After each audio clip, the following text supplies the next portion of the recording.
என்னன்னா ஆக்சிஜனேற்றம் ஒடுக்கம், இந்த ஆக்சிடேஷன் ரிடக்ஷன் சொல்லி சொல்றது புரியுதா? இந்த கெமிஸ்ட்ல வந்து நிறைய இடத்துல அதை வந்து கேள்விப்படுவீங்கன்னா, கெமிஸ்ட்ல மட்டும் கிடையாது, பயாலஜிலே வரும். இந்த பயோகெமிஸ்ட்ரி கேள்விப்பட்டிருக்கியா? இந்த உயிரி வேதியியல் அப்படின்னு சொல்லிட்டு இந்த காலேஜ்ல எல்லாம் ஒரு பிரான்ச் இருக்கும், ஒரு நல்ல பிரான்ச். அது வந்து இந்த மாதிரி இந்த வேர்ட்ஸ் ஆக்சிஜனேற்றம் ஒடுக்கம் அப்படிங்கிற நிறைய இடத்துல நீ வந்து கேள்விப்படுவ. இந்த குளுக்கோஸ் மாலிகுல் வந்து ஆக்சிடேஷன் ஆகி எனர்ஜி வந்து ஃபார்ம் ஆகுது, டைஜஷன் நடக்குதுல, அந்த ப்ராசஸ் வந்து பார்த்தோன்னா ஒரு பயோகெமிக்கல் ப்ராசஸ். புரியுதா? அந்த மாதிரி நிறைய இடத்துல வந்து கேள்விப்படுவேன். இப்ப இந்த ஆக்சிடேஷன் ரிடக்ஷன் கொஞ்சம் குழம்புற மாதிரி இருக்கும். புரியுதா? ஒரு ஒரு இடத்துல ஒரு ஒரு மாதிரி இருக்கும். ஆர்கானிக்ல ஒரு மாதிரி இருக்கும், இன்ஆர்கானிக்ல ஒரு மாதிரி இருக்கும். அப்ப எந்த இடத்துல எதை ப்ரிப்பேர் பண்ணணும், எதை நீ முதன்மையான டெபினேஷனா எடுத்துக்கணும், எந்த இடத்துல எது சூட்டபிளா இருக்கும் அப்படிங்கறத நல்ல ஒரு கிளியர் கட்டான ஐடியா வந்து வேணும் உனக்கு. இந்த இன்ஆர்கானிக் நேற்று என்ன சொல்லி கொடுத்தேன்? இன்ஆர்கானிக், ஆர்கானிக், கரிம வேதியியல், கனிம வேதியியல். அது சொன்னோமா? கரிம வேதியியல் என்னன்னா carbon related things, carbon related compounds, study about carbon related compounds. அந்த மாதிரி நான் வச்சு பிரச்சனை இல்ல. அங்கேயும் இந்த ஆக்சிடேஷன் ரிடக்ஷன் ப்ராசஸ் எல்லாம் நடக்கும். இன்ஆர்கானிக் காம்பவுண்ட்ஸ், அதாவது கார்பன் பிரசன்ட் ஆகாத அந்த காம்பவுண்ட்ஸ்லயும் வச்சு பார்த்தோன்னா உனக்கு வந்து இந்த ஆக்சிடேஷன் ரிடக்ஷன் எல்லாம் நடக்கும். அப்ப நீ எப்படி அதை வந்து ஞாபகம் வச்சுக்கிறது அப்படிங்கிறது ஒரு கிளியர் கட்டான ஐடியா. கொஞ்சம் ரிஜெக்ட்ஸ் லெவல்ல போகும், இது அதை மட்டும் ஞாபகம் வச்சுக்கோ. இப்ப ஆக்சிஜனேற்றம் ஒடுக்கம் அப்படின்னு சொல்லி பார்த்தோன்னா சின்ன சின்ன எக்ஸாம்பிள். இன்ஆர்கானிக் கனிம வேதியியல் இருக்குல்ல, அதை வச்சு பாக்குறப்ப நீ என்ன செய்யறனா எலக்ட்ரானை வச்சு பாரு. எலக்ட்ரானை வச்சு பார்த்தோன்னா உனக்கு வந்து ஈஸியா இருக்கும். எப்படி சொல்லுவாங்க? Loss of electron. எலக்ட்ரானை லாஸ் பண்ற, லூஸ் பண்றதுன்னா இந்த ஆக்சிடேஷன் அப்படி எடுத்துக்கலாம்.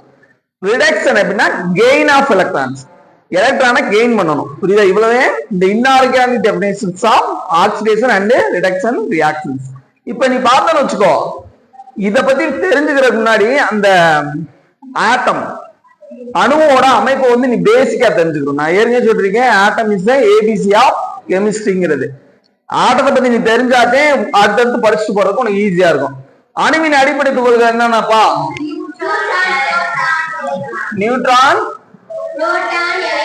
சொல்லிட்டியா? இப்ப அதோட பொசிஷன் என்னது, எந்தெந்த இடத்துல இருக்கும்? நியூட்ரான் புரோட்டான் உட்கர்ல இருக்கும், சுத்தி வந்துகிட்டு இருக்கும், ஆர்பிட்ல இருக்கும். இப்போ அதோட சார்ஜஸ் இங்க மெயினா பார்க்கணும். எலக்ட்ரானுக்கு என்ன சார்ஜ், புரோட்டானுக்கு என்ன சார்ஜ், நியூட்ரானுக்கு என்ன சார்ஜ், அதை மட்டும் சொல்லு.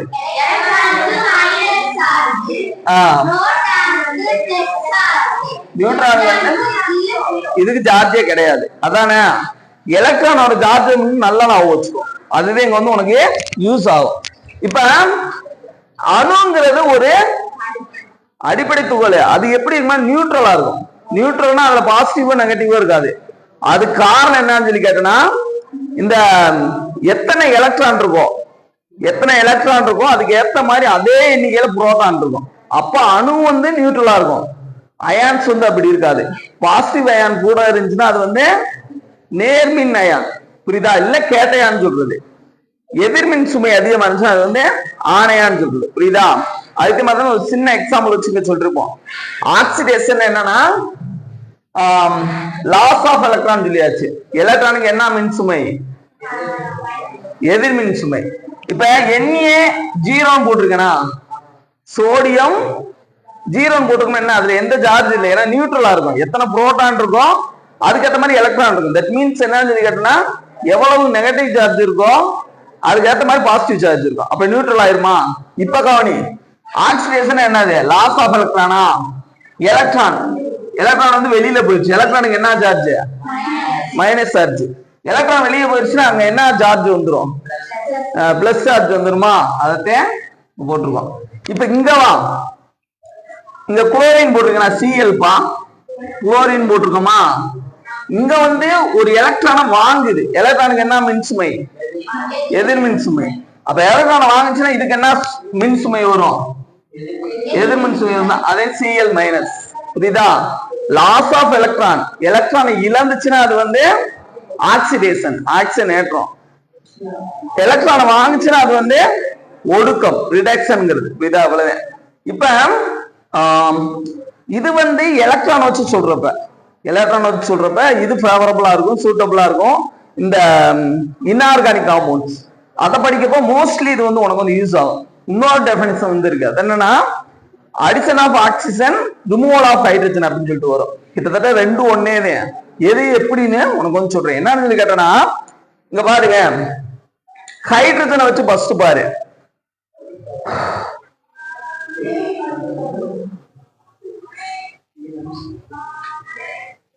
இங்க என்னத்த கெயின் பண்ணுது? எலக்ட்ரானை கெயின் பண்ணுதா? இங்க ஹைட்ரஜன் இருக்கா, இங்க குளோரின் இருக்கா, ரெண்டு பேலன்ஸ் ஆயிருக்கு. இந்த ஈக்குவேஷன் எப்படி பேலன்ஸ் பண்றதுன்னு ஒரு செஷன் போடுவான், அப்போ உனக்கு கரெக்டா தெரியும். H2 plus Cl2 2HCl. அப்ப எது ஆட் ஆயிருக்கு? ஹைட்ரஜன் வந்து ஆட் ஆயிருக்கா. அப்ப addition of hydrogen is called reduction process. இதுதான் அந்த ஒடுக்க வினைன்னு சொல்றது.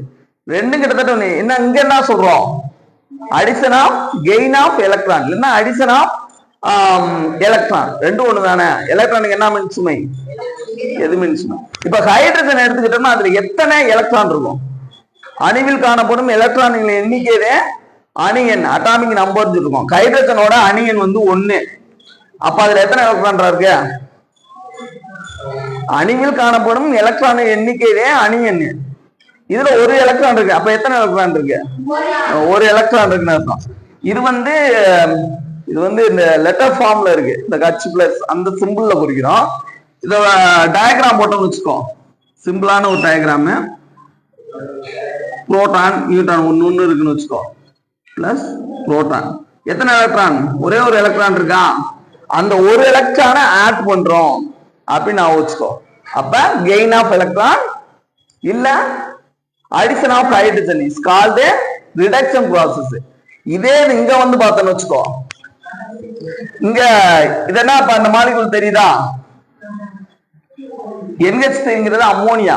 இது அம்மோனியா வந்து நைட்ரஜனும் ஹைட்ரஜனும் ஒரு பர்டிகுலர் மோல் இதுல வந்து சேர்ந்ததே அம்மோனியா உருவாகும். அப்ப இங்க நைட்ரஜன் தனியா வந்துருச்சு, ஹைட்ரஜன் தனியா வந்துருச்சு. அங்க அடிஷன் ஆஃப் ஹைட்ரஜன் வந்து என்னது? ரிடக்ஷன்.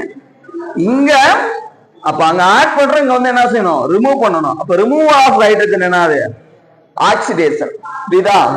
விதாடா. இப்ப அடிஷன் ஆஃப் ஹைட்ரஜனும் கெயின் ஆஃப் எலக்ட்ரான் ஒண்ணுதே. புரியுதா? ஒரு எலக்ட்ரான் இருக்கு, இங்க ஹைட்ரஜனும் ஒரு எலக்ட்ரான். இதை வச்சு அந்த ரிடக்ஷன்ங்கிற அந்த ரியாக்ஷன் வந்து நான் வச்சுக்கோ. புரியுதா? Addition of electron or otherwise addition of hydrogen is called reduction process. இங்க பார்த்தனா ஆக்சிஜனேற்றம் ஆக்சிடேஷன் ப்ராசஸ் தான் சொல்றோம். அப்ப ஆக்சிஜனை வச்சு இந்த டெஃபினேஷன் வந்து கொஞ்சம் விளக்கலாம். என்னன்னு கேட்டோம்னா அடிஷன் ஆஃப் ஆக்சிஜன். இதுதான் அடிஷன் ஆஃப் ஆக்சிஜன். என்ன இருக்கு?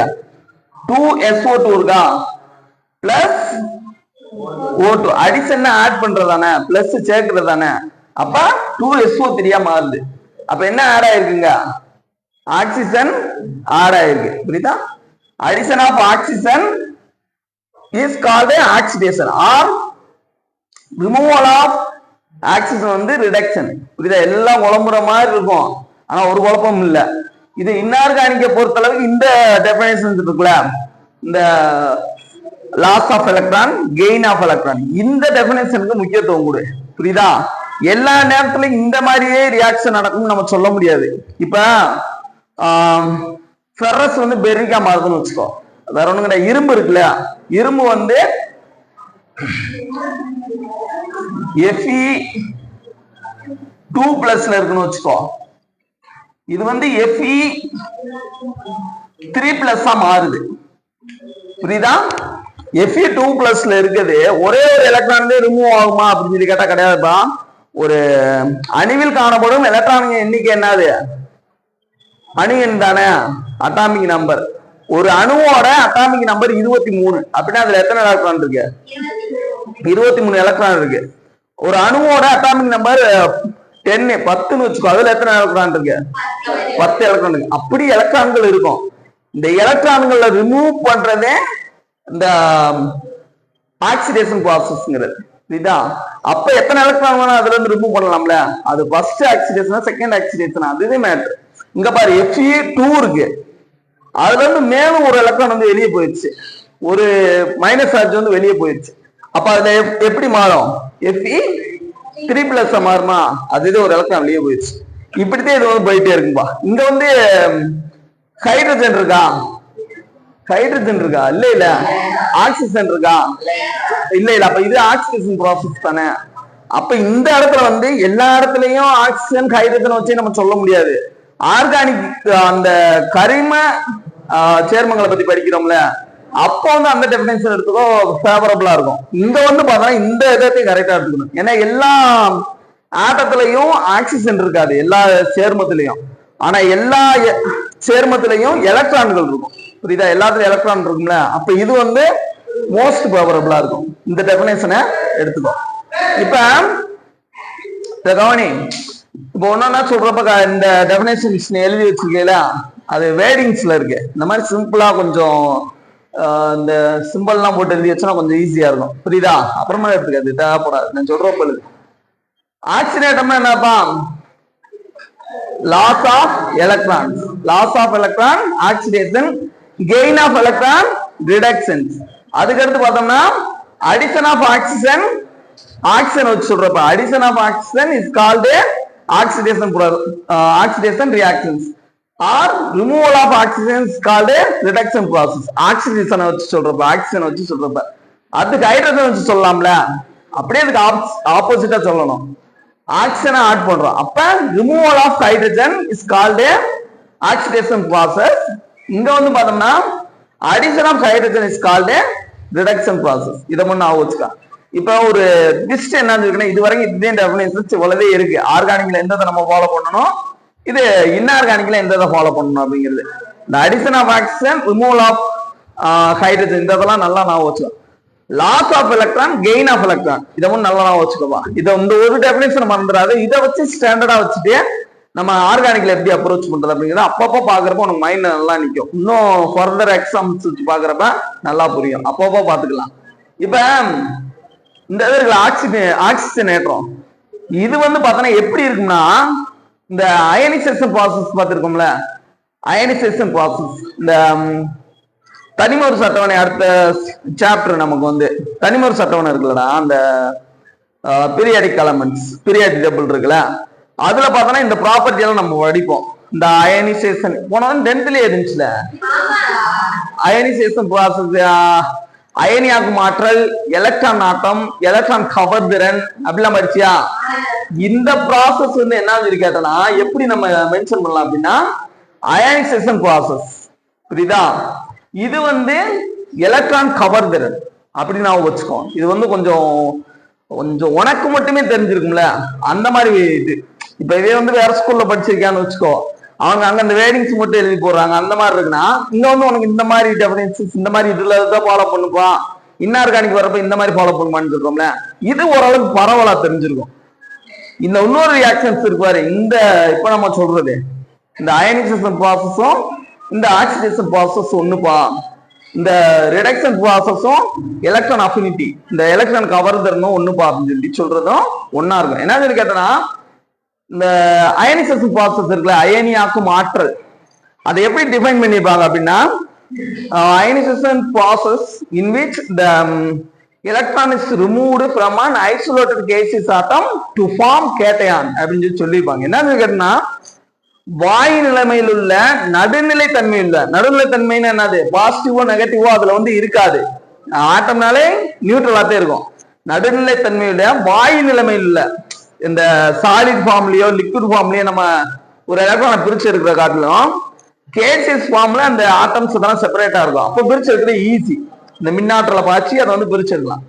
வாயு நிலைமையில நடுநிலை தன்மையில ஒரு அணுவிலிருந்து எலக்ட்ரானை பிரித்தெடுத்து நேர்மின் தன்மையுடைய ஒரு அயனியை உருவாக்க தேவைப்படும் ஆற்றல் அயனியாக ஆற்றல் பிரிச்சிருப்பாங்க. இந்த அந்த டெபினேஷன் இது கூட நல்லா ஒத்து போதா? இதுதான் இதேப்பா. The amount of energy is required to remove an electron from an isolated gaseous atom to form a cation. இத cation என்ன சொல்லி கொடுத்தல, cation என்னது, cation நேர்மின் அயனி. புரியுதா? ஆனையானா எதிர்மின் அயனி. இதை நான் வச்சுக்கோ. சில இடத்துல அப்படியே தமிழ்ல கேட்டையான்னு எழுதிருப்பாங்க. கேட்டையானா நேர்மின் அயனி, ஆனையானா எதிர்மின் அயனி. இதை நான் வச்சுக்கோ. அதுக்கடுத்து இதை என்ன சொன்ன, எலக்ட்ரான் கவர்திறன் அப்படி சொன்னோமா. Electron pulling power towards itself அப்படின்னு சொல்லி அர்த்தம். Electron pulling power towards itself. புல்லிங்னா என்னப்பா, புஷ்ஷிங்னா என்னது? புஷ்னா தள்ளி விடுறது, புல்லுனா இழுக்கிறது. எலக்ட்ரான் புல்லிங் பவர் அப்படின்னா எலக்ட்ரானை தன்னை நோக்கி இழுத்து கொள்ளும் அந்த கெப்பாசிட்டி, பவர் எலக்ட்ரான் கவர்திறன்கிறது. புரியுதா? இது வந்து ஆட்டத்துக்கு ஆட்டம் வேறுபடுப்பா. இப்போ வந்து HCl இருக்குன்னு வச்சுக்கோ. டெஸ்ட் எங்கடா அந்த இருக்கா? எலக்ட்ரான் புல்லிங் பவர் பாரு, HCl. இத கொஞ்சம் பிரிச்சு எழுதுறீங்க. HCl இருக்கா? எலக்ட்ரான் புல்லிங் பவர் வந்து எதுக்கு அதிகமா, பீரியாட் டேபிள் படிக்கிறப்ப தெரியும். லெஃப்ட்ல இருந்து ரைட்டுக்கு போறப்ப இந்த இது ப்ராப்பர்ட்டி வந்து கூடிக்கிட்டே போகும். புரியுதா? வேற ஒண்ணும் கிடையாது. தனிமோர்ஸ் அட்டவணையை பொறுத்து ஒரு ப்ராப்பர்ட்டி மாறுச்சுன்னா அதே பீரியாடிக் ப்ராப்பர்ட்டி. இந்த அயனியாக ஆற்றல், எலக்ட்ரான் கவர்தல் இதெல்லாம் வந்து மாறக்கூடியது. மேல இருந்து கீழே வர்றப்ப எப்படி மாறுது, லெஃப்ட்ல இருந்து ரைட்டு போறப்ப எப்படி மாறுது அப்படின்னா, லெஃப்ட்ல இருந்து ரைட்டு போறப்ப அந்த குளோரினுக்கு வந்து கூடிக்கிட்டே இருக்கும். லெஃப்ட்ல இருந்து ரைட்டு போறப்ப அந்த electron pulling power, electron affinity அது வந்து கூடும். இது வந்து 1வது எலமெண்ட். புரியுதா? ஏன்னா இதோட அட்டாமிக் நம்பர் எத்தனை, 1, very first element of the periodic table. இது வந்து 14வது எலமெண்ட். அப்ப எதுக்கு அதிகமா இருக்கும்? 14வது எலமெண்ட் எனக்கு அதிகமா இருக்கும். ஏன்னா அட்டாமிக் நம்பர் 17.